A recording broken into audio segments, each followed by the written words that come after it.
வணக்கம் அன்பர்களே, வாங்க நாம் இன்னைக்கு ஹோட்டல் ஸ்டைலில் எப்படி சாம்பார் வைக்கிறதுன்னு பார்க்கலாம்.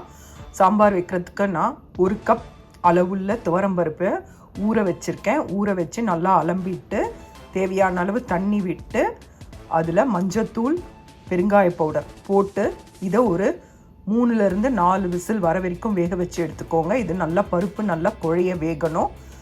வெந்த பிறகு வாங்க பார்க்கலாம். பருப்பு நல்லா வெந்துடுச்சு. இப்போ நாம் மத்தில் நல்லா கடைஞ்சிக்கோங்க.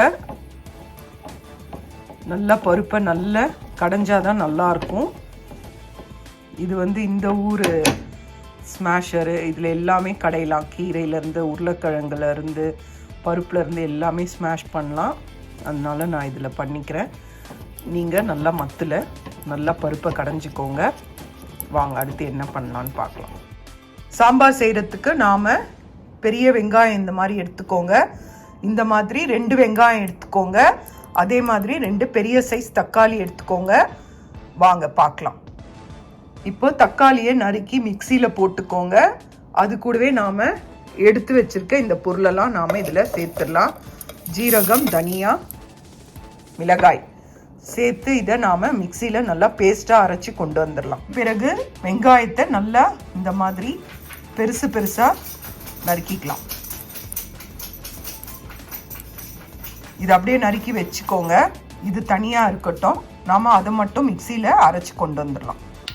பாருங்கள், ஒரு பேனில் எண்ணெய் விட்டுக்கோங்க. அதில் கடுகு, சீரகம், மிளகாய் போட்டுக்கோங்க. இப்போ நாம் நறுக்கி வச்ச வெங்காயத்தை இதில் சேர்த்துடலாம்.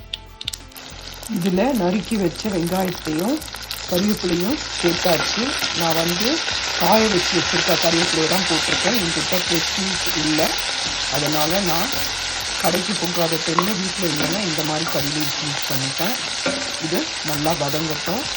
இது ரொம்ப வதங்கணும்னு அவசியம் இல்லை. கண்ணாடி பதத்துக்கு வதங்கினோன்னு நாம் அரைச்சி வச்ச தக்காளி பேஸ்ட்டு இதில் கலந்துடலாம்.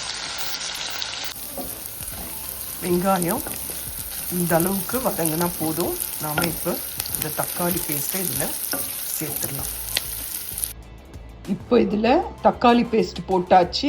நாம் இப்போ இதில் மிளகாய் பொடி, தனியா பொடி, மஞ்சள் பொடி, உப்பு சேர்த்து நல்லா இதை கலந்து விடலாம். வாங்க பார்க்கலாம். இப்போ இதில் 2 ஸ்பூன் சாம்பார் பவுடர், 1.5 டீஸ்பூன் தனியாத்தூள், 1/4 டீஸ்பூன் மஞ்சள் பொடி, தேவையான அளவு உப்பு சேர்த்து நல்லா கலந்து விடுங்க. 1/2 டம்ளர் தண்ணி சேர்த்துக்கலாம். இது நல்லா கலந்துடுங்க. நல்லா வதக்கி விடுங்க. இதில் 1/2 டம்ளர் தண்ணி விட்டு நல்லா மிக்ஸ் பண்ணிக்கோங்க. இது லைட்டாக கொதிக்கட்டும். அதுக்குள்ளே நாம் நெல்லிக்காய் சைஸ் அளவு புளியை கரைச்சி நாம் இதில் விடலாம். அதிகமான புளி வேண்டாம்.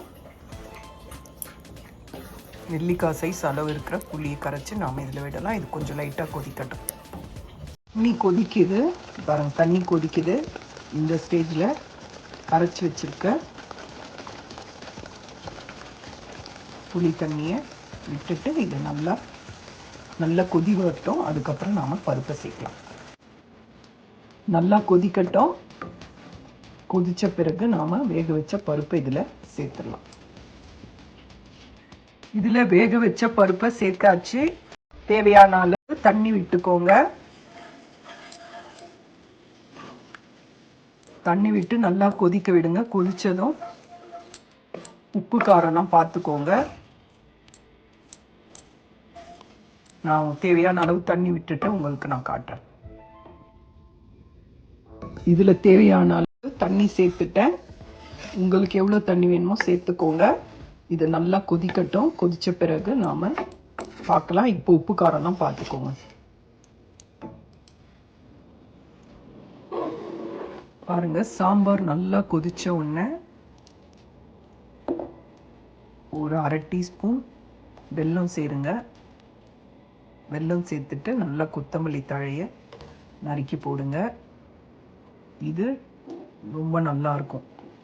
இட்லி, பொங்கல், தோசை இதுக்கெல்லாம் ரொம்ப நல்லாயிருக்கும். இது நல்லா இன்னும் கொதிக்கணும். கொதித்த உடனே 1/2 டீஸ்பூன் வெல்லம் சேர்க்கலாம். நல்லா கொதிக்குது பாருங்கள். இப்போது 1/2 டீஸ்பூன் வெல்லம் சேருங்க. நறுக்கி வச்ச கொத்தமல்லியும் சேர்த்து நம்ம நிறுத்திடலாம். சுவையான சாம்பார் ரெடி. ஹோட்டல் ஸ்டைலில் சாம்பார் ரெடி. நல்லாயிருக்கும். செஞ்சு பாருங்கள். செஞ்சு பார்த்துட்டு எப்படி இருக்குன்னு சொல்லுங்கள். இப்போ பாருங்கள், ஹோட்டல் ஸ்டைலில் சாம்பார் ரெடி ஆகிடுச்சு. வெல்லம் வந்து உங்கள் விருப்பம்தான். உங்களுக்கு வேணும்னா வெல்லம் போட்டுக்கலாம், இல்லைன்னா அதை தவிர்த்துடலாம். இப்போ இதில் கொத்தமல்லி தழையை தூவி பரிமாறுங்க. இது ரொம்ப நல்லாயிருக்கும். டிஃபனுக்கெல்லாம் ரொம்ப அருமையாக இருக்கும். இதை ஒரு முறை நீங்கள் செஞ்சு சாப்பிட்டா அடுத்து ஹோட்டலுக்கே போக மாட்டீங்க. எப்போவுமே இந்த சாம்பார் தான் செஞ்சு சாப்பிடுவீங்க. இப்போ நம்ம நறுக்கி கொத்தமல்லி தழையை போட்டுடலாம். சாம்பார் ரெடி ஆயிடுச்சுங்க. கொத்தமல்லி தூவி இறக்கிடலாம். சுவையான சாம்பார் ரெடி. செஞ்சு பாருங்கள். செஞ்சு பார்த்துட்டு உங்களுக்கு இந்த வீடியோ பிடிச்சிருந்தால் லைக் பண்ணுங்கள். நன்றி, வணக்கம்.